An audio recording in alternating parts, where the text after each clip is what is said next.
Hello friends, welcome back to my channel. तो आज हम आए हैं एक नए विचारों के साथ, जिसमें मैं आपको अपना एक व्यक्तिगत अनुभव बताने वाली हूँ कि जब आजकल जो है ये गणेश चतुर्थी हर घर में मनाया जाने लगा है। मनाना चाहिए, श्रद्धा विश्वास भी रखिए, लेकिन जो लोग नहीं निभा पाते वो लोग भी इसको रखते हैं। बड़ी बड़ी मूर्तियाँ रख के उसको फिर जब विसर्जित करने के लिए ले जाते हैं तो जो भगवान गणेश की जो दुर्गति कर देते हैं वो एकदम भी मतलब बर्दाश्त वाली चीज़ है ही नहीं। अगर आप पूजा पाठ में इतना यकीन करते हैं तो आप ले जाकर इतनी बड़ी बड़ी मूर्तियों को ले जाके जब आप पानी में वो कैसे विलीन होंगे, कैसे वो विसर्जित होंगे। प्लास्टर ऑफ पेरिस पानी में इतना जल्दी घुलता नहीं है, उसको लगता है टाइम थोड़ा सा मूर्ति को विसर्जित होने में। तो इस तरह से फेंक कर भगवान को आप 3 दिन 5 दिन 9 दिन 11 दिन ऐसे उनका इतना सम्मान करते हैं, भोग लगाते हैं, पूजा करते हैं। और जब आपका पूजा हो जाता है तो आप उन्हें इस तरह से विसर्जित करते हैं कि उसके बाद कूड़े वाले उनको उठाकर लेकर जाते हैं। तो ये बहुत ही मतलब निंदनीय है। इसको मतलब एक्सप्लेन ही नहीं कर सकती, स्पीचलेस हूँ इस बारे में। मैंने खुद देखा है, पर्सनल एक्सपीरियंस से मैं बता रही हूँ कि बहुत ही मतलब ख़राब लगता है ये सब देख कर कि आप ऐसा करते हैं अपने सुख के लिए, अपने खुशी के लिए आप उनको लेकर आते हैं। और जब आपका सब कुछ पूजा पाठ हो जाती है, या तो ऐसे लोग दिखावा करते हैं, दिखावे के लिए ही कर रहे हैं फिर तो। क्योंकि अगर आप माँ लक्ष्मी के आगमन के लिए भगवान गणेश को अगर आप कहा जाता है ऐसा कि सबसे पहले तो उन्हीं की पूजा होती है देवों में। अगर वो प्रसन्न है तो माँ लक्ष्मी भी प्रसन्न है। तो माँ लक्ष्मी तो ऐसे नहीं प्रसन्न होंगी अगर आप उनके बेटे को ऐसे ले जाकर आप लोग जिस तरह विसर्जित कर रहे हैं। ये वीडियो खासकर उन लोगों के लिए है कि ऐसा मत करिए। 10 दिन 9 दिन 8 दिन 7 दिन आप रखते हैं, उनके लिए व्रत रखते हैं, उनको इतने अच्छे से, तो इस तरह विसर्जित मत करिए। प्लास्टर ऑफ पेरिस का मत लेकर आइए आप। सुंदर के चक्कर में उनको ऐसा लेकर आते हैं, बाद में उनकी दुर्गति करना वो अच्छी बात नहीं है। आप देख कर लाइए मूर्ति कि मिट्टी जो है वो पानी में ईज़िली घुल जाए। अगर कहीं भी नहीं तो आप नॉर्मल पानी भी अगर आपको कहीं मिल रहा है तो आप उसको विसर्जित कर सकें आसानी से, ऐसी मूर्ति लेकर आएँ आप। तो मैंने आज ये देखा था तो मुझे ऐसे ही दिमाग में आया, तो मैंने सुबह ही सोचा कि जब मैं पूजा करूँगी तो मैं इस बात को ज़रूर आप लोग के सामने रखूँगी कि इस बार तो जो हो गया वो हो गया, लेकिन अगली बार से आप लोग ना जब भी गणेश जी को लाएँ अपने यहाँ तो प्लीज़, वो सबसे पूजनीय है ना, तो हर काम में हम उनका अच्छे से उनकी पूजा करते हैं। कुछ नया खरीद के आते हैं तो भी उनकी पूजा करते हैं। और लक्ष्मी जी के पुत्र हैं वो, लक्ष्मी जी तभी खुश होंगी जब आप उनके बेटे की कदर करेंगे। तो आप उनको, उनकी जब पूजा कर रहे हैं तो उनको एटलीस्ट इतनी वैल्यू दें कि वो, अभी दिवाली आ रही है, हर कोई फिर से वापस लेकर आएगा गणेश जी को। विसर्जित किए हुए ज़्यादा दिन नहीं होगा, अभी 2 महीने बाद फिर उन्हें हमारे घर में आना है। तो क्या वो उसी, आपको जिस घर से इस तरह निकाला जाएगा कि आप उस मन से दोबारा उसी उत्साह से उस घर में जाएँगे? नहीं ना। तो ध्यान रखें कुछ चीज़ों का। पूजा करना गलत बात नहीं है। अभी जो हमारे यहाँ जो नहीं होता, ये स्पेशली महाराष्ट्र, गोवा इन सब जगहों पे मनाया जाता है। तो बड़े-बड़े सेलिब्रिटीज़ अपने-अपने घर में मनाने लगे, फिर बड़े-बड़े पंडाल लगने लगे, देखा-देखी सबने करना शुरू कर दिया। कुछ पूजा जो हमारे धर्म में नहीं है उसको दिखावे के लिए सिर्फ ना करें। आपसे हो नहीं पा रहा है लेकिन आपको करना है, ये मत करिए। अपने मन में श्रद्धा भाव रखिए। हमारे यहाँ तो खुद ही 2 महीने बाद आते हैं गणेश जी, और हम उनको रखते हैं अपने यहाँ साल भर। मिट्टी के लेकर आते हैं हम लोग, छोटे-छोटे मिट्टी के लेकर आते हैं। उसके बाद अगले साल हम लोग, दिवाली आने वाली है, अब नए हम लोग लेकर आएँगे, पुराने वाले को हम लोग विसर्जित कर देंगे। तो हम लोग मिट्टी के लेकर रख के आते हैं कि उनकी दुर्गति ना हो, पानी में विलीन हो जाए और अगले साल फिर हमारे यहाँ आ जाएँ। तो यही प्रोसेस चलता रहता है ना, जब आएँगे, फिर जाएँगे, फिर आएँगे, फिर जाएँगे। तो हमारे यहाँ जो धन लक्ष्मी है वो जाएगी, फिर आएगी, फिर जाएगी, फिर आएगी। स्थिरता भी बनी रहेगी क्योंकि हमने 1 साल उन्हें पूरा रखा, जब नया आ गया तब न हमने उठाया हटाया ना। तो ऐसे लक्ष्मी जी भी होती हैं, जब हम उन्हें सम्मान देंगे तो वो भी हमारे साथ देंगी। क्योंकि जब हम उन्हें रखते हैं तो वो जितने गणेश जी की, लक्ष्मी जी की जितनी हम सेवा कर रहे हैं, अगर हम उनको उसी स्टेबिलिटी से उनकी सेवा कर रहे हैं तो वो भी हमारे लाइफ में एक पकड़ जो होती है, एक स्थिरता जो होती है धन की, वो ज़रूर देती हैं। तो जो भी पूजा आप जिस भी आराध्य के लिए करें, मैं स्पेसिफिकली गणेश लक्ष्मी के लिए नहीं बोल रही हूँ, मैं सबके लिए बोल रही हूँ। क्योंकि हमने देखा है इतना धूमधाम से करते हैं, उसके बाद फिर क्रेन उठाकर ले जा रही है मूर्तियों को, कूड़े वाले उठाकर ले जा रहे हैं। तो ये सब ना करें, ठीक है।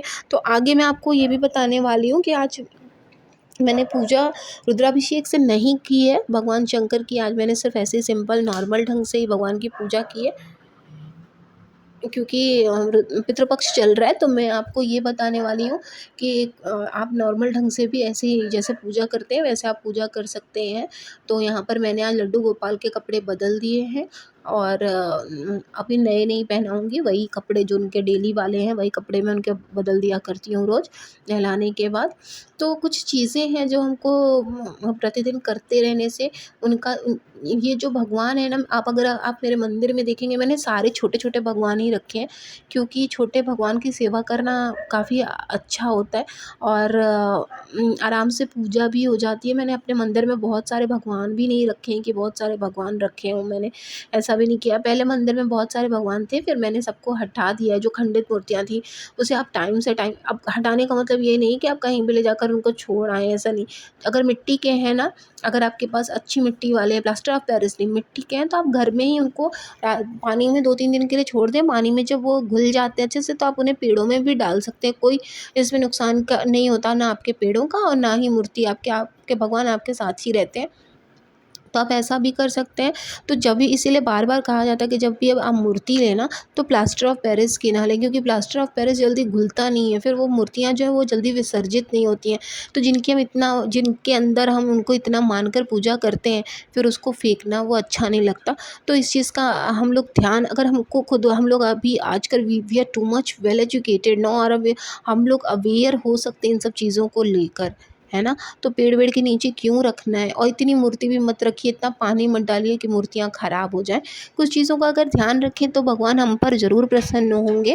और क्योंकि इस समय श्राद्ध चल रहा है, तो मैं आपको ये भी बता दूँ कि पितृपक्ष में जो है आपने हवन-ववन नहीं करिएगा, नॉर्मल पूजा जैसे आप करते हैं आप वैसे ही पूजा करिए।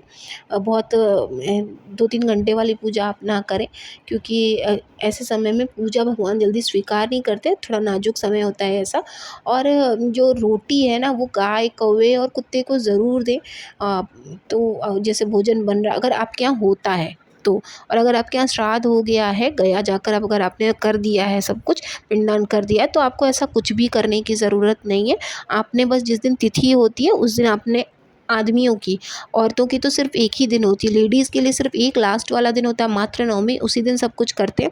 लेकिन जो जेंट्स होते हैं उनकी तिथि के अकॉर्डिंग उन आप ब्राह्मण को बुलाइए, उनको भोजन करा दीजिए, जो दान देना है आप दे सकते हैं। बाकी अगर जैसे आप किसी को बुलाकर नहीं भी खिलाना चाहते हैं, तो भी आप दान अगर देते हैं ना, तो उससे बड़ा पुण्य कुछ हो ही नहीं सकता, क्योंकि अगर आपके प्रसन्न है तो आप में हमेशा बरकत बनी रहती है, आपके बच्चे भी खुश रहते हैं, आपका संतान अब सुख जिनको नहीं होता उनको संतान सुख भी होने लगता है। अदरवाइज़ अगर आपके जो पूर्वज चले गए हैं ना, उनकी भी अगर या कोई ऐसे हैं जो जिनकी मृत्यु अचानक हो गई है, अगर आपने कहीं ऊंचा नीचा कुछ कर दिया है, तो फिर वो रह जाता है। अगर कहीं कोई दोष रह जाता है, तो उससे आपको आप तो जो भुगत रहे हैं वो भुगतते हैं, आपके जो आने वाली पीढ़ी होती है वो भी इन चीज़ों का सामना करती है। तो क्यों नहीं हम इन दोषों को अच्छे से समझ कर और उसका उपाय निकाल कर इस चीज़ को वहीं पर रोक दें, ताकि हमारे आगे आने वाली समस्याओं को, मतलब आने वाली पीढ़ी को इन समस्याओं का सामना ना करना पड़े। तो इसके लिए आपने क्या करना है, आपने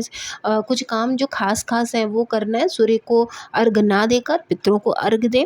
दूसरा है कि कुत्ते को, गाय को और कौवे को रोटी ज़रूर खिलाएँ। जो भी भोजन बन रहा है उसका एक हिस्सा निकाल कर आप छोटी-छोटी 3 रोटियाँ बना लें, वो 3 हिस्सा निकाल कर आपने एक छत पे रख दीजिए, एक दरवाजे पर रख दीजिए, 2 दरवाजे पर रख दीजिए। कुत्ते और गैया अगर आ गए तो ठीक है, नहीं तो आपने उनके निमित्त निकाल दिया है तो वो स्वीकार कर लेंगे उसको प्रभु, क्योंकि अब तो कौवे भी मिलना बहुत मुश्किल हो गए हैं। तो एक छत पर आप रख सकते हैं, आपने उनके निमित्त निकाल दिया है। आपके श्रद्धा भाव को देखेंगे आपके पितृ, साथ ही साथ आपके मन के भावों को भी समझ और अपना आशीर्वाद भी देंगे। तो कुछ चीज़ों को ध्यान में रखते हुए जब आप पूजा करते हैं ना, और जितने भी उपाय हैं वो अपनाते हैं, तो भगवान तो खुश होते ही होते हैं, पितृ भी आपके प्रसन्न ही होंगे। बाकी आप दूसरा वीडियो मेरा है पितृदोष के, पितृपक्ष के उपाय के लिए, वो भी आप देख सकते हैं।